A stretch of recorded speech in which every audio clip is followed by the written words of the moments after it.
क्या हुआ? लड़की लगाई ने मारा रे मेरे बेटा को मारा रे लगाई ने। किसने? अवतार की लगाई ने, अवतार की लगाई ने। जी कौन है? भाभी है मेरी।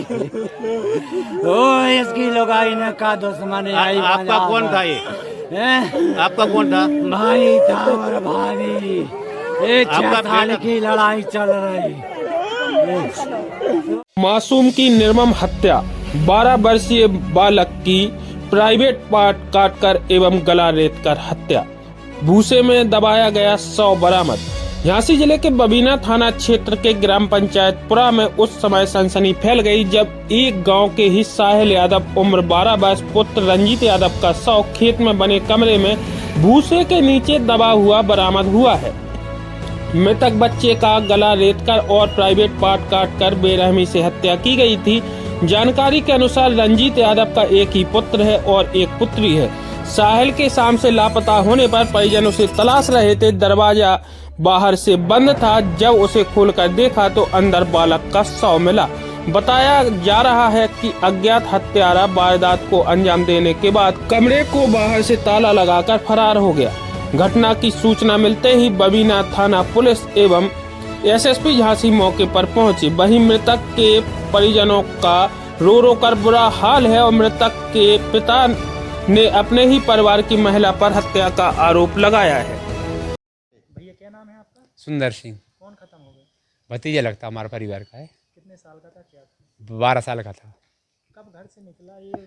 कैसे? जो भैंसा के लिए करीबन 2 बजे के 2 सवा 2 बजे के लमसम में निकला घर से। फिर उसकी माँ आई वहाँ पे 4 बजे करीबन कि जी बच्चा घर पे नहीं पहुँचा, भैंस लेके नहीं आया। भैंस बनी थी कुआँ पे खेत पे, तो वहाँ गए तो उसकी माँ को बच्चा नहीं मिला। वो घबरा गई, उसने उसके पति को फ़ोन लगाया तो उसका पति भी करीबन पहुँचा। वो वहाँ उसने फ़ोन लगाया तो करीबन वहाँ मौका पे देखा तो वहाँ कमरे की नहीं मिला, उसको सब कुछ नहीं मिला। फिर उन्होंने देखा वहाँ कमरे पे जो चाबी नहीं मिली, कमरे की भूसा कमरा था वहाँ पे। तो फिर वो घर से दूसरी चाबी लेने गए, चाबी लेके गए तो उसमें कमरे में मिला वो लड़का। उसका तो वो गला कटा था, यहाँ पे गला कटा था। उसका पैरन छिला हुआ था पूरा, बिल्कुल मांस निकला पूरा। वहाँ पे देखा तो कुछ, हाँ पूरा वो पैरन कट गया उसका, लिंग कट गई उसकी। किस तरह से, लिंग छिली हुई है, वैसी कटी नहीं, पूरा छिला हुआ रखा पूरा। किस तरह से हत्या की गई थी? अब वो तो भगवान जाने। हमने तो उसको वहाँ पे जा देखा, फिर कोई ऐसा फिर वहाँ पे देखा हमने कि जिसकी जैसे गला काटा तो कुछ तो डला किस काय से काटा होगा। तो वहाँ पे देखा बखेड़ के भुस में, तो वहाँ पे हंसिया मिला। तो हंसिया देखा, उस हंसिया में खून लगा था। तो भूसा के अंदर थी क्या डेड बॉडी? हाँ अंदर कमरे में। भूसा ऊपर डला था इसके? नहीं इसके ऊपर नहीं। हम तो जब उनके वो माँ बाप ने निकाल लिया था बाहर, जब हम पहुँचे उस समय हम फिर हमने देखा वहाँ पे। तो हमने कि इसका जिसको जैसे गला काटा तो काय से काटा होगा। हमने वहाँ देखा कोई कुछ हमको कुछ मिलेगा काय से काटा। तो वहाँ पे हमें हंसिया मिला, वहाँ थोड़ा बखेला हमको हंसिया और देखा हमने उसमें खून लगा था। फिर हमने वहीं पर डाल दिया। भूसे का घर किसका था? उसी का था, रंजीत का, उसके जिसका लड़का खत्म हो गया। अच्छा, किसी से दुश्मनी चल रही थी उनकी? अब भगवान जाने, देखो हम तो उनकी वही किसी से नहीं चल रही थी वैसी। अब तो वो देखो हमको तो नहीं पता, भगवान जाने। वो भी अब पुलिस कार्रवाई करेगी। आप लोगों को भी भूस में ही हैं, ये क्यों शक? हमको नहीं, उनके माँ बाप हो तो हम तो दूसरे खेत पे थे। हमको तो चिल्लाने की मिला, वो रोने की आवाज़ आई तो हम तो दूसरे खेत पे से वहाँ दौड़ के आए। गाँव वाले सब लोग दौड़ के आए वहाँ पे, देखा सो हमें ये सब कांड मिला वहाँ पे। कितने लड़के थे रंजीत के? अकेले लड़का था एक ही, और लड़की भी है? एक लड़की है छोटी इससे। क्या लगती है आपको?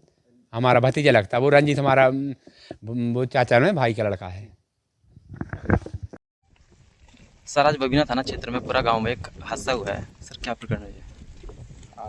देखिए, आज जनपद झांसी के थाना बबीना क्षेत्र अंतर्गत कोरा गांव में एक सूचना प्राप्त हुई थी कि साहिल पुत्र रंजित उम्र लगभग 12 साल, उनके जो उन्हीं के खेत के जो भूसा डालने का कोठरी होती है वहाँ पर उनका शव पड़ा हुआ था। तत्काल मौके पर मैं, बाकी अन्य मेरे सक्षम अधिकारी एवं विभाग जो जांच चाहे फोरेंसिक हो, बाकी अन्य विभाग आए थे, मुकम्मल कर चुके हैं। फिलहाल तत्काल उनके पिताजी से मतलब तहरीर लेकर सुसंगत धाराओं में मुकदमा लिखा जा रहा है। और प्रथम आरोपी जो परिवार ने मतलब बताया कि उनके ताऊ और ताई अवतार एवं मंजू दोनों को हिरासत में लेकर पूछताछ की जा रही है। बाकी अन्य विधिक कार्रवाई प्रचलित है। कोई भी विषय सामने आएगा आपको अवगत कराया जाएगा एवं शांति व्यवस्था सामान्य है, कोई दिक्कत नहीं है।